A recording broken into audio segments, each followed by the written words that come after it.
I do want to start just by introducing myself. My name is Tricia Duffin. I am the customer success lead at Gavel. I have a background in working with different legal tech. I started actually as a legal secretary and assistant for two family law firms back here in St. Louis, Missouri, which is where I'm from and I'm currently located. And a lot of the work that I did was working with a firm, a family law firm that was very technologically advanced. So we were a paperless office. We had everything digitized. We scanned any documents that came through, and we automated a lot of our systems. Our head attorney there, he was always on the front end of any legal tech initiatives that were coming out. And I was able to try so many different platforms. We do free trials. I'd try to build it out and see if it would fit within our current firm and how it was growing. Through that, one of the experiences one of the trials I had was with Gavel, then Documate, and it kind of grew into my own business. I started my own LLC as a software integrator, where I worked with various firms from, or various software companies, and worked with firms all over the world to help them build their own legal tech stack, and it just helped them set automation goals to streamline their offices and streamline their firms. So it's definitely something that I'm very passionate about. I love helping people just look at what their whole structure is currently and see how we can make that a little bit faster, make that a little better, giving you guys more time to work on your actual lawyering and focus on your actual day-to-day work. So I want to invite you guys to look at our chat. This is something where you guys can put in any questions. We do have some customer success representatives and managers on our chat that can answer questions as well. We will have some Q&A throughout the whole workshop, so you'll have plenty of opportunity to ask questions. And I want to start with sharing a worksheet. I think Maddie is going to be sharing a worksheet onto the meeting chat. You might have received this worksheet already if you on your reminder email as well for this. That's going to help you through this workshop, but also after this workshop. The idea being that you're going to be able to take this worksheet and do some navel gazing and think about your firm and how your practice works. And then we'll go from there to, create the next step of plans. So let's look at our agenda today. I'd like to start first with talking about gathering information. We're going to learn the current processes that your firm and your practice works. We're going to pick out particular potential pain points that may need to be addressed or may need to be streamlined. And then part two is going to be about creating the blueprint. We're going to talk about preparing templates, preparing current software for integrations, seeing what you have and putting all those pieces together. We want to prepare everything for a potential integration and or automation. Part three is going to be more about laying the groundwork. What is your ideal customer client experience? What is the ideal team experience you want your team to have, or have you have if you're a solo practitioner? So you're going to have this opportunity to kind of look at what are your dreams and goals? Like, what do you want to set up? And then we're going to have a next session. This is going to be an ongoing series, a three-part series. We'll have a next section that's going to be in February. That's going to deal with the now what. So I've made all these decisions. I've had all these thoughts. We've talked about it here. What are the options that are available to actually automate and or utilize different integrations into your practice? So starting with part one, we're going to talk about gathering information. So currently I am the customer success lead. I work with a team of other customer success managers that work underneath my leadership. I know the overall view of what is happening, the eagle-eye view of what is happening with my team, but I don't necessarily know their day in, day out. And I can see that I think that there's a backup here. I think that there might be something we could do to streamline there, but I don't really understand the day-to-day in anymore because I'm a little separated from that. If you are a partner in a firm, or if you're the lead attorney in a firm and you have a staff of paralegals, legal assistants, secretaries, admin, and maybe other, associate attorneys, you have an idea of what they're all doing during each day, but there isn't a lot of base concrete knowledge. So the first step you're going to need to do is listen to your team. You're going to have to ask your team, what are their current processes and what do they do that is the most tedious or repetitive? What are things that they're finding that every day they're like, okay, I do it because I always do it this way. That's the way I was trained. And you maybe didn't understand that they were inputting the same information over and over again in all these different sites and places. So this is where we're going to find out where exactly in your team steps that they are going to have opportunity to automate or to integrate or to move forward. The second thing we're going to focus on is your client's stream, so their journey. So we don't want to be sidetracked. We know that there are shiny things where all your clients that are coming into you, you have one that has this really abnormal thing, and you're like, oh, I want to like fix their problem because that's exciting, that's new, that's challenging. But you have a typical client, and this is a client that comes to you. 55% of your clients fit this mold. That's who you want to focus on. The outliers are going to be things that you're going to be working on separately, but that 55% plus of your clients that you have pretty much the same things you're doing over and over again for them, that's what we're going to look and focus on. What we want to do is document what their journey is, talk about what they experience from the first contact to your firm till the final drafting of documents, to the final signature, to the judgment, to whatever the final completion is for that customer. So with these two things as your idea, we're going to talk about that first part of the worksheet, the top of the worksheet that is roadmap to automation. So I have an example here that I'm going to be showing you in this workshop that's about a small estate planning attorney firm. There's 3 attorneys, a paralegal, and an admin. So it's a very tight, complete team in this example I'm giving. So the first step is team feedback, right? We're going to ask the team, the other attorneys, the paralegal and admin to discuss what are their tasks on a daily and look to see where anything is super repetitive or tedious. So in this example, you see they input client data into a CRM. They input client data into a doc automation site, and they also put certain information into a marketing site for follow-up emails, etc. So that's 3 things that they're doing right away, repetitively on different sites in order to accomplish the same goal. They're also creating an engagement letter and other billing letters. So there's from the very thing they know they need to do is we need to have an engagement letter or representation agreement. And then you also need to have your billing letters, things like that for invoices, things that are redundant as well. The other thing you might look for is searching for the right template for the specific client. And we're going to go into this a little bit more in the next part, but there are certain, in this case, they are looking for the right template that matches the client that they got that day. So that's a lot of repetitive work, that's mental work that they are now thinking about. Who is that one client? Let's take their templates and run from there. Inputting data over and over with find and replace. So this is also what they find that template for John Doe that's going to work great for Mary Piper, but we're going to now look for all the John Does, find and replace with Mary Piper, and having that mental dexterity and the time and tediousness of find and replace within Word. Lastly, they fix errors the other team members find.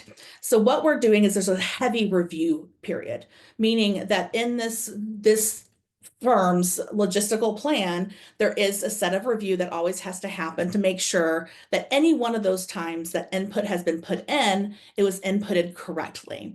So this is just a typical case of what a typical firm does. And this is, it could be different with your firm. It could be different with, how you experience in your team. But this is a pretty typical that I hear in a lot of my demos of how people are utilizing their documents and different integration tools and different tools they have. Now we're going to look at the client journey. The client journey is how the client interacts with your practice. So here they start with a phone call or an email. That's the first touch. The client calls in, or the client fills out an online form that's like their name, their email, and then what type of needs they have. I need a will, I need a trust, I need a power of attorney. So those are the things that they request, they put that in, and that's how they first interact with this firm. The second thing is we have them fill out an intake form, either in person, so they could just show up, we give them a PDF, a pen, and a clipboard, and they fill it out by hand, or if we're lucky, they may fill out a fillable PDF. And maybe give that to us ahead of time. That would be even awesomer. But we're not even sure if they're going to do those, but that's how the process is. So then I take that document, I then copy and paste if it's a fillable or PDF, or I have to hand type everything in that they hand wrote. So we're doing a lot of menial tasks there in the client journey. We also have them bring in documentation. We have our clients bring in bank statements so we can get account numbers. We have them bring in, their property titles, so we have right addresses and maybe property descriptions. We have them bring in all this documentation, and we're sifting through all this documentation for them in a way that, is kind of time consuming and haphazard there, just to pull out assets and certain data we need to put in their trust or will. And then once we have the summary of all their data information, we have this into this nice summary, we meet to make final decisions. Who's going to be your executor? Who's going to be these, different roles? We write that down somewhere, or we type that into an Excel spreadsheet, but we kind of just keep it. And then as a paralegal, I get a sheet of paper that has the list of all their choices. And now I'm find and replace and putting it in all their documents so that they can come back to the office and sign. So that's the client's journey. And we can see already we're asking a lot of certain parts of the client to do certain things, but we're not really consistent on what their journey is going to feel like and how much control they have over the experience. So we're going to kind of talk a little bit about that as well, especially in the next session in February. But there is a way that we want to, kind of focus their journey, and that's a little bit more helpful for them and for you. So now we have these two, right? The idea being that we have the team feedback, we have the client journey. Now we're going to see where they overlap, and we're going to try to find some pain points that we can fix, especially when it comes to their output documents. So we know we have an intake form into engagement letters. We have an intake form into a CRM. So we're taking that stuff and we're putting it into these two places. We know we're reviewing documentation to know what type of template we need.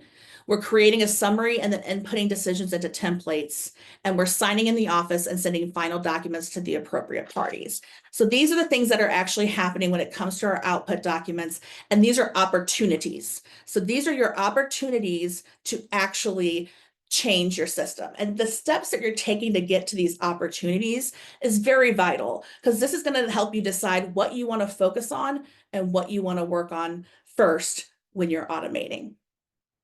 Okay, I said a lot of things right here. Let's talk about any questions you guys might have. Maddie, if you saw anything in the chat, or if anybody wants to vocalize, please let me know if you have any questions right now.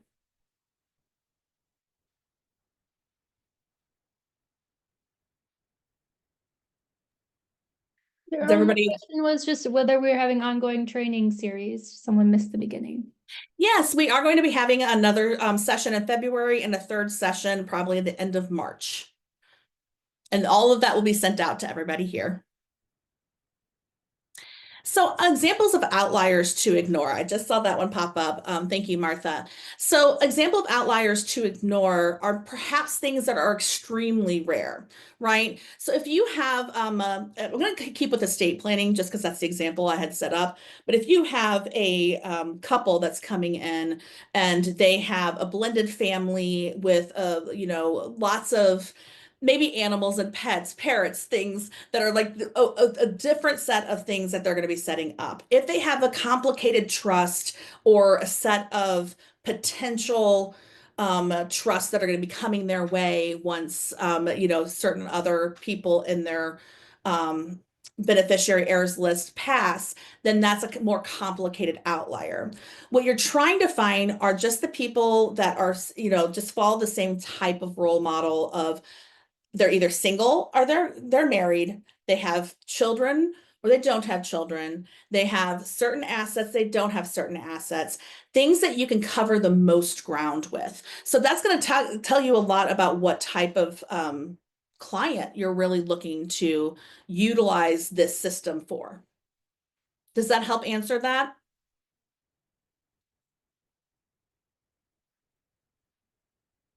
Cool. Yeah, and it kind of depends on any like phase that you're working on. So like in family law, I thought a lot, we think a lot about non-contested divorces versus contested divorces, right? There's a lot of anomalies that can happen with a contested divorce. Now, there are a lot of things that can happen in a contested divorce that are still kind of the same, right? There's still some filings that are always going to be the same, regardless if it's contested, or uncontested, right? So we can automate a lot of those types of things. But when it comes to like having an experience that they're a little bit different, maybe they're a little bit more complicated, and it's going to require more than one meeting to make decisions. That might be an outlier that you're going to have to really kind of think about, how do I want them to experience that differently? The first rule of automation is to get the easiest ones quick and easy and out of the way so you can focus on the harder, more unique cases and spend more bandwidth on that than you are on some of the easier ones that you might be able to populate more quickly. Cool. Unless there's any more questions, I'm going to jump on to part 2 and keep us rolling ahead. Okay, so now we're going to talk about creating the blueprint, and we're going to kind of dig in deep into how people are already utilizing templates. So this is going to pertain a lot to people that use Word documents. A lot of this workshop is going to be catered towards that. If you have a lot of court forms and things like that, they're pretty standard, where you're going to be just doing a fillable like court form. But if you have a PDF version of that, then we have different tools that are available for this. This is going to be more about if you have your Word document templates for your different court filings, or different circumstances or contracts, things that you need to have a more adaptable system than a PDF, right? So thinking about how you have your templates organized today, we talk about that a little bit in your, the internal journey, your actual team journey. We're going to talk about these 3 main tools that I see people use. So it's called the memory game, and that's the one that we used to do at my one firm that I worked at, where it was kind of like, oh, I remember Fred Flintstone. He had 2 kids and this and that. He'll be perfect for George Jetson. So let's just take his whole client file, duplicate it, and then find and replace, put in things, look for the differences for names and addresses, and just redo that template again. And you're just kind of finding, what was that one? Oh, that was that weird person. Like, go grab his template and let's pull that template in. That's very common. Another one is one for every occasion. And you might have a trust for literally every possible output of what a trust is, but they're each their own individual template. And this leads to kind of chaos within versioning, right? We all have an idea of like, I have a template that is this perfect one, but then my associate has another version of it and she's using it. Oh, wait, that law changed, but we didn't update it on that one, but we updated on this one. Which one's the updated one? Okay, well, let's make that version 0.245 amazing. Like, we're going to make that, use that amazing one. Oh, I forgot to use the amazing one. Now we got to backtrack and do all of that. So we're leading to a lot of like just finding a lot of errors or finding a lot of issues within that, and a lot of mental energy, right? It's just a lot of mental energy to think about that instead of having a more cohesive template set, right? And then last is seek and find, which attorney is it, which is, kind of the idea of, oh, we are a firm, we are together, but we all have our own individual versions of how we like these templates to output. And what happens there is exactly what I was describing with version control, making sure that all those templates are updated if anything adjusts or changes, making sure that everybody's on the same page and using the actual same file folders. There's a lot of opportunities for having bad contracts, having bad, outputs, and having bad, filing motions, right? And so it's really important that you're preparing your templates for automation. And a lot of that comes from starting with a master. So we want to ensure you have a master template that works as your holy grail, the one ring. This is the template that's going to be your power of attorney. And we're going to have that with every kind of possible clause that fits within that 55% or plus client experience, right? So that idea being that you can actually have one template that has all the options. I have in this privacy policy example, you'll see I have a one section that is for California, and then one section for anybody who's in the UK or the EU. And these were two different policy agreements that we now combined into one. I put this language here so that I can see, okay, these are the two different clauses that I want to be in there, and I'm adding them. And so this example, we want to make sure that all of these different clauses are included. Maybe there were different clauses that we can include for Florida, for other states, or for other examples, right? And the idea being is you're creating one template of a will, of a power of attorney, of a trust, of any of your healthcare directives as your example. This is going to be the one that we are going to then input and choose which clause using Gavel or another kind of automation system.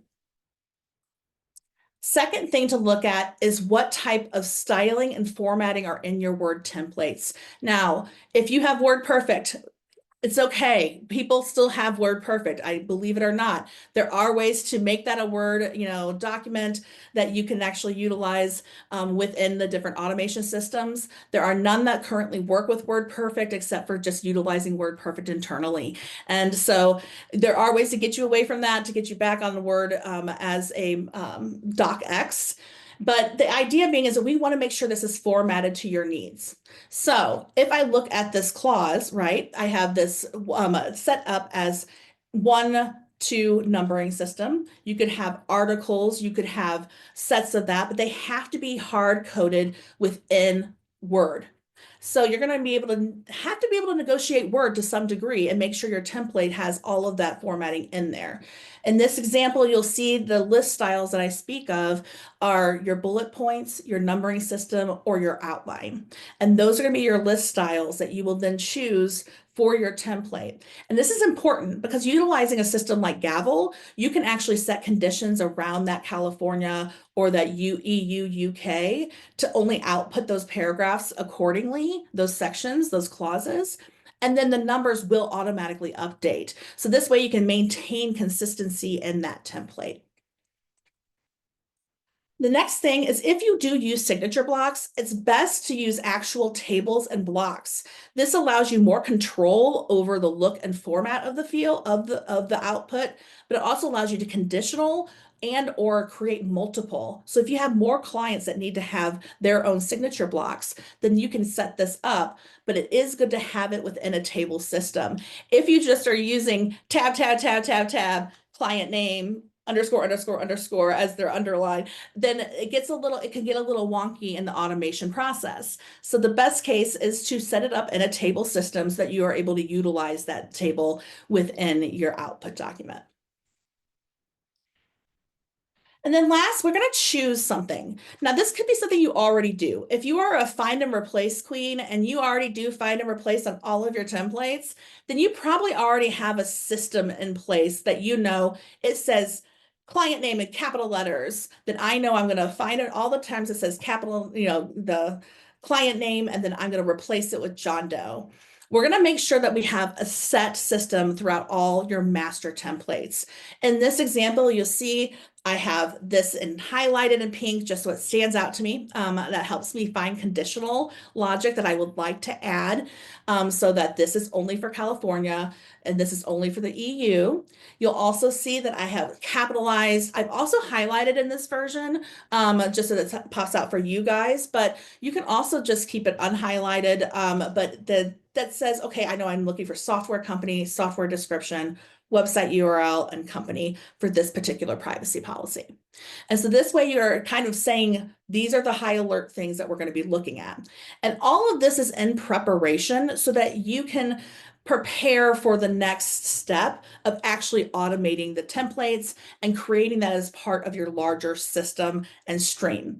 Now, I've talked about templates, right? And that's probably because Gavel does our bread and butter is document automation. And obviously we're sponsored, by Gavel here for this workshop. This same principle goes towards any CRM, any client, interaction, any software that you're looking to integrate. You want to be best prepared. If you have a CRM you are currently using and you're not utilizing it to its fullest, I highly recommend you schedule a demo and reach out to somebody on their team and learn exactly how you can utilize their system to its best value. So many times we have people that come to us and they want to integrate us with something like Clio or Practice Panther or something else that they're looking to integrate our tool with, but they don't really use all of Clio. And so they only get certain data that comes over and certain things are there.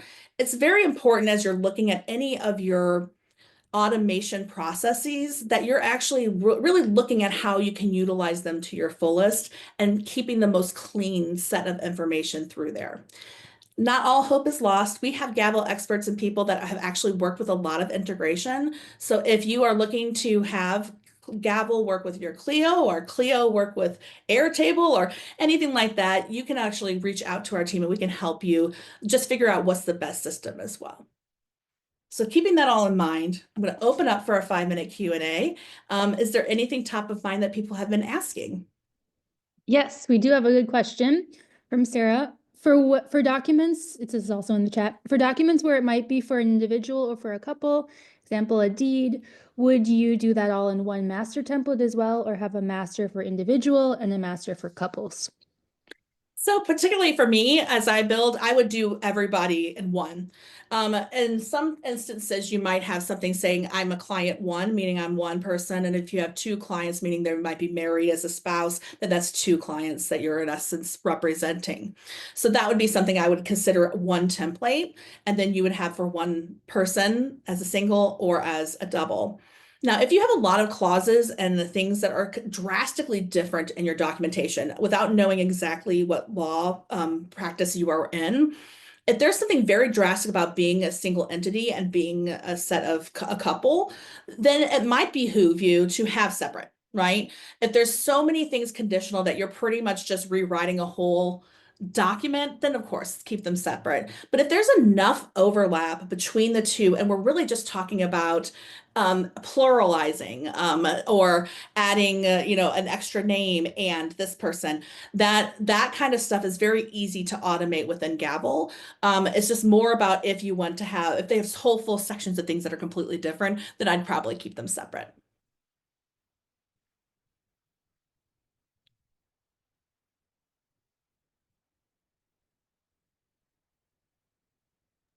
Okay, here's another question from Maurice. If you want to use it to draft and respond to motions, how would you set that up?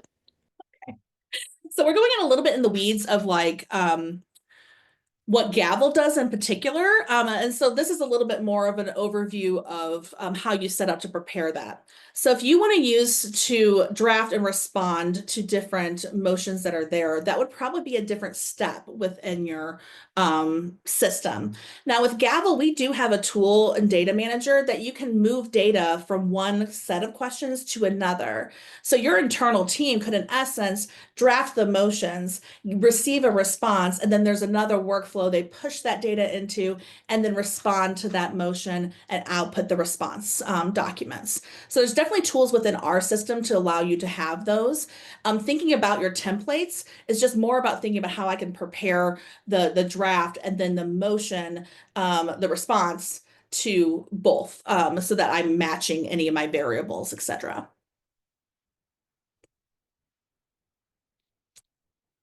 Do we have any other questions about preparing templates, setting things up, anything about like CRMs or anything that you're interested in learning about while I'm here? See anything else in the chat?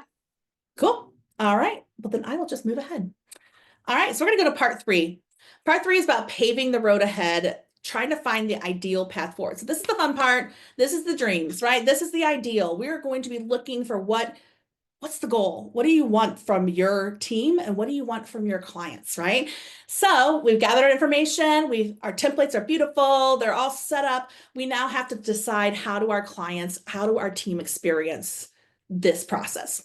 So we're going to think about what's the ideal first touch with your client, right? We're going to think about how would we like that person to interact with our firm, our organization, at that first touch. And we're going to try to find ways that we can give them their full information, get their full information from them. So what's the ideal way? Is it something that's external? Do you like a client-facing experience? Do you like an internal facing experience? Do you think it's best if my team gathers this information? These are things that you have to decide and think about how you want people to experience your firm outside and inside. And then last, it's like, what is the ideal experience you want everybody to have about getting that information once they've decided? And that's going to be the decision-making part of whatever we move forward. Now, this is going to be an example I'm going to give you on Pave the Road Ahead of the worksheet. This example is going to go a little bit more into that estate planning mode. But what it's going to do is allow you to kind of see what the path forward looks like. So we're going to talk about the introduction phase first. This is going to be that first touch, right? So ideally, for me in this firm, and you could do things differently, the client contacts the office and we send them a questionnaire. We send them basic questionnaire form through Gavel that says, okay, let's get your basic data in and let's learn a little bit more about you. That data then will go into our CRM through an integration tool. It will create a matter and contact card within there. This data will also generate a fee and retainer agreement. It will also provide any of that basic information to any other sites that we feel like it might need to be sent to. At the end of this questionnaire, they are given a link, or they're given a chance to what's the word I'm looking for? A chance to book time with your attorney. And then we get to this second phase, right? And this is your data gathering phase. This is once they've hired, they sign their fee agreement, they're ready to move forward. We might send them a second questionnaire. And this one's going to go into a little bit more depth. We might ask them a little bit more about all their beneficiaries, their heirs, anybody who might be somebody they want to name within their documents. It might be their assets. It might be their property. We might get into the weeds a little bit and have them give us all of that information about bank accounts and things like that so that we can then gather that information. This will generate a summary of information, but in Gavel, it also just creates a depository of data. So now this data lives in Gavel that you can then reuse in the decision phase. Now they're meeting with you, they come in, you're talking to them, and this might actually be an internal workflow where now you're like looking and you're like, okay, you've listed all these people that are in your life, these charities. Let's decide what to do with them. So we're going to decide who's going to be the executor, who's going to be guardian, who's going to have the healthcare directive, and you're going to make those choices with them. And then at the end, it would generate a set of documents that you have already created with your master templates that can be reviewed by the attorney. It could be signed by the client directly there, or it could be sent later through a DocuSign. There are a lot of options for what happens after that decision phase. But this is the ideal experience we have for the 55% of our clients that come to us that just want a basic will, trust, and power of attorney. In this process, as you're thinking about this, it could be so many different ways for you to do this. It's almost limitless on how you do it.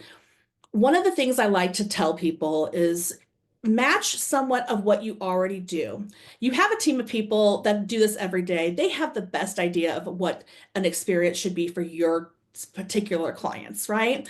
You understand, can they fill something out like online? That might not be within the wheelhouse of your clients, and that's okay.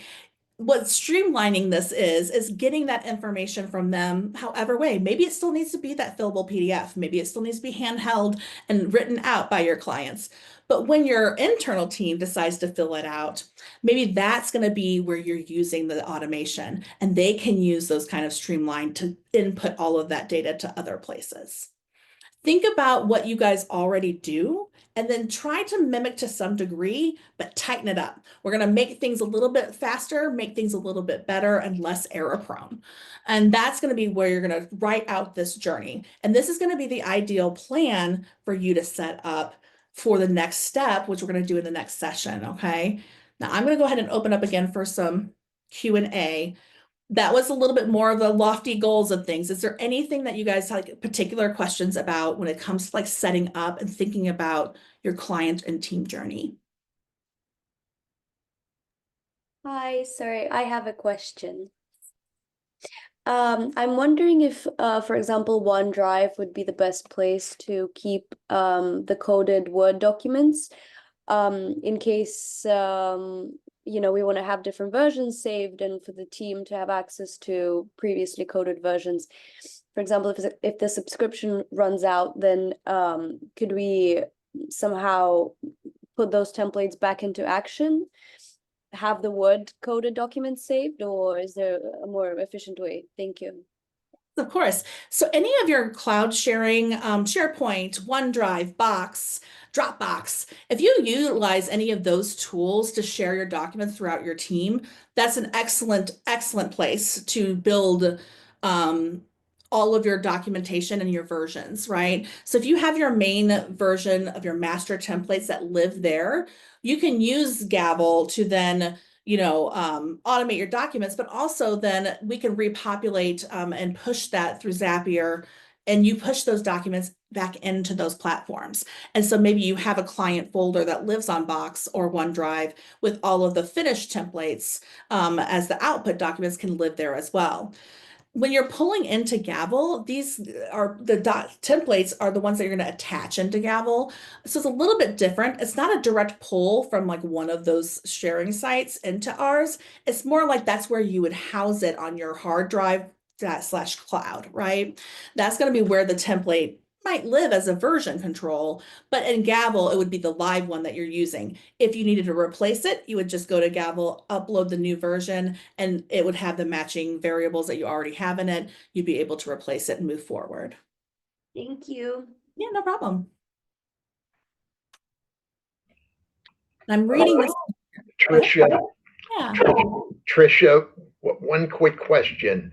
On the questionnaire you give the client, it would obviously have certain fields that you're suggesting that we would use a Gavel template for that questionnaire. Is that correct? This would be something you would, on Gavel, this would be something you would create yourself. So a lot of this is setting you up so that you're making sure you can answer or ask the right questions to be answered in your form, right? So setting up and preparing your template is almost at the same time you're looking at what type of questions would I ask? If you see in my example earlier, I put around those clauses and that pink highlight, it wasn't like show this if. I wrote, is this in California, question mark? And it's almost because like I know I'm going to need to ask, where is this coming from? And in Gavel, we give you all the tools so you can create depersonalized experience directly for your clientele, right? So it could be as simple or as complex as you need it to be for your clients to be able to fill it out or your team to be able to fill it out. So the template the client fills out is the Gavel document, and the data that the client fills in answer to the questions can they then be used to generate the documents using Gavel? Exactly. The part that's kind of different here is it's not a template that you build on Gavel. It is a form filler. It's a set of questions that you're going to ask that somebody fills out. It's like a questionnaire, like something that you do like a Google form or something like that, that you would then have the client fill out. That data that they fill in to that Gavel questionnaire would go into your master template, your Word document. And that Word document would auto-populate with whatever data they inputted into Gavel. We will go into a little bit more. If you wanted to book a demo, there's going to be links as well. Highly recommend seeing it in action. We have tons of videos at gavel.io. Kind of go over that at the end for you to be able to get a hands-on experience with how we can help you with that automation. Thank you. Thank you. Of course. Yeah, I do estate planning, but I'm more on the probate and estate administration side. And we have to populate documents from the Register of Wills office that are typically the same, but they're individualized based on the estate account data from the bank. And I've been thinking about ways that could standardize a form that could then be populated using those bank statements. on an automatic basis. Is that something that Gavel could assist with? We can assist with once you have all gathered all the different bank clauses and statements that would pertain to that output document. If you have all of them in a master template, we 100% could be like, what bank is it? Go ahead and put it like pick from a drop down of banks. What jurisdiction is it? Pick that jurisdiction. I'm not 100% sure the protocol for your particular document, but you can make those choices, and depending on how they answer it, it would output whichever bank statement needs to be inputted into that document. But it is going to take some legwork on your end to be able to gather all the different variants of that in order to put it into that document. Gotcha. Okay, thank you. Yeah, no problem. So I see in the chat, we have Pamela, we have a questionnaire that the client completes, providing the majority of info needed in drafting an estate plan, and then an interview is completed with the client. We then need to manually extract the information from the questionnaire and interview and drafting the documents using our templates. How can we simplify the drafting process for the data obtained in the questionnaire and interview? This is excellent. So that's exactly what you want to kind of think about, because what I'm hearing, and if I have this correct, is we have a questionnaire the client completes, providing almost all of the information. We then extract that manually, right? So the client's filling something out already.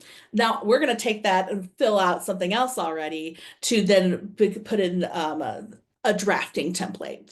The streamlining you can do here is you can have a client filling out a client-facing questionnaire that is online through Gavel, where they could input all of those same data points they're giving you right now. And then when you have that data, you can internally use that with your internal tool, where you would then take all of that same information without having to replug it in, just pull it into a different questionnaire that maybe puts it in all the decisions, that automates that into an output document.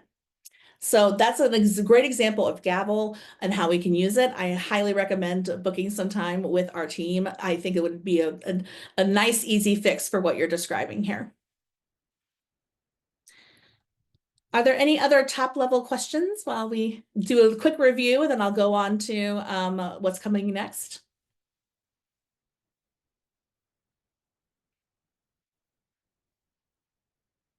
So yes, there's going to be a completed worksheet that we can send out, but you'll also get the whole slide deck. So then you'll also be able to see the slide deck in action, and then help that to review for this next before the next session.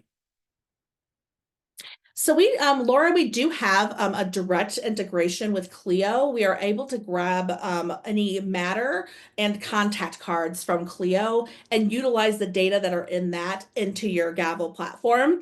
That is our direct integration. We do use Zapier to connect us to tons of different platforms. So depending on what kind of practice management system you use, that would be the best bet, is through Zapier to either push data you gather from us into that platform, or you can pull data from them into our platform as well.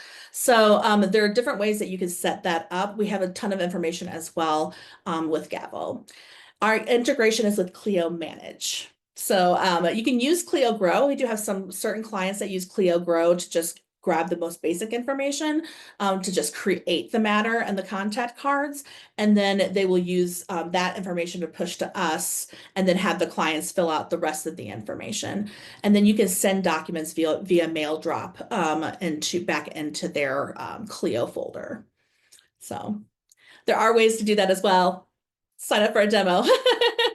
We'll be able to show you that in action. Okay, so I'm going to review a little bit of what we talked about, so we can kind of plan for the next steps forward. So in this workshop, we cover gathering information. This is where you're going to ask your team and talk to your team. Don't assume you know, okay? Make sure you're talking to the people that are experiencing this journey internally, because they're going to have the best insight for you. And then think really about how your typical customer walks through the process. Think about who your typical customer is. This is going to be somebody that you're going to want to quickly get them through so that you can focus on those outlier people, right? The second thing is creating your blueprint, preparing your templates, preparing your platforms. If you use Clio, I would definitely recommend, making sure all of your matters are kind of consistent. All the data that are in your contact cards are consistent because that's easier for us to pull things from. If you use any platform, reach out to them, make sure you're utilizing it to the best potential because there might be some features that they are offering that could help you with billing, invoicing, and making some of those more efficient as well. It's not just document automation that can make you more efficient. There's a lot of different tools out there that can help you make a lot of your other processes efficient as well. Last, we're going to pave the road ahead. We're going to think about what our ideal output is. What is the ideal experience for your customers, your clients, and for your internal team? And then how can we make that happen, right? So we're going to start thinking big picture of how I really want things to be automated and then what tools I can use in between. Gavel is a great tool for you to be able to use for document automation and data gathering. We are an amazing tool for integration and harvesting and keeping data. We are, an absolute amazing tool that works very well with others. And I definitely hope that when you receive the slide deck, you'll click on it to go to Gavel and see and get a couple views. You can also book a time with us there as well. There's also links on the bottom of your PDF for you to book a time with our team or get started and see if you can try it out. We have a 7-day free trial. So definitely worth just getting your hands in, put an onboarding call with our team. We can help you with the process as well. Next, we're going to have a free workshop in February 27th. There's going to be more information to come. It's going to be your next step on this wonderful journey to streamlining your practices. So the next one's going to be preparing your automation for maximum output. We're going to be covering a little bit more about internal or external use. Hint, you're going to want to use both. There are definitely ways that you can gather information from your clients and also use it as an internal tool. So we'll get into dig deep into that. Pamela, did you have a question?